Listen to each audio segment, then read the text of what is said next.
ശീലമുണ്ട്. ഇടിയെന്ന് പറഞ്ഞാൽ കൊടുക്കുക, കൊള്ളുക, വീണ്ടും കൊടുക്കുക, ഗിവ് ആൻഡ് ടേക്ക്. അതാണ് അതിന്റെ ഒരു ലൈൻ. ഞാൻ തിരിച്ചാ, എനിക്ക് കൊടുത്താ ശീലം. അത് ഈ ലോക്കപ്പ് റൂമിൽ കയറ്റി കുടിച്ചേർത്തുള്ള കുത്തിന്റെ കാര്യമല്ലേ? അല്ലടാ, എനിക്ക് ലോക്കപ്പ് വേണമെന്നില്ല. നടുറോട്ടിലിട്ടും തല്ലും ഞാൻ. 5 കൊല്ലം ബോക്സിംഗ് ചാമ്പ്യൻ ആയതിന്റെ കപ്പ് ഇരിപ്പുണ്ട് വീട്ടില്. കാണോ നിനക്ക്? കപ്പോ?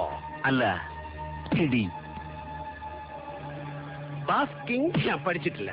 പിന്നെ ഗരാറ്റെ പഠിക്കാൻ ആഗ്രഹം ഉണ്ടായിരുന്നു, നടന്നില്ല. പിന്നെ ഗളറിപ്പൈറ്റ്, അത് കുറെ കാലം പഠിക്കണം എന്ന് പറഞ്ഞ് നടന്നു, ടൈം കിട്ടിയില്ല. ആകെ അറിയാവുന്നത് നല്ല നാടൻ തല്ല. അതൊരു കോമ്പറ്റീഷൻ ഐറ്റം അല്ലാത്തതുകൊണ്ട് ഗപ്പൊന്നും കിട്ടിയില്ല. പിന്നെ ഞാൻ ഇടിച്ച് പല്ല് തെറിപ്പിച്ചിട്ടുണ്ട് ചിലരുടെ. അതൊക്കെ ഞാൻ വീട്ടിലൊരു ഹോർലിക്സ് കുപ്പിയിൽ സൂക്ഷിച്ചു വെച്ചിട്ടുണ്ട്. അല്ലടാ ഉണ്ണി, ഇത്രയും വരെ ഗുപ്പി.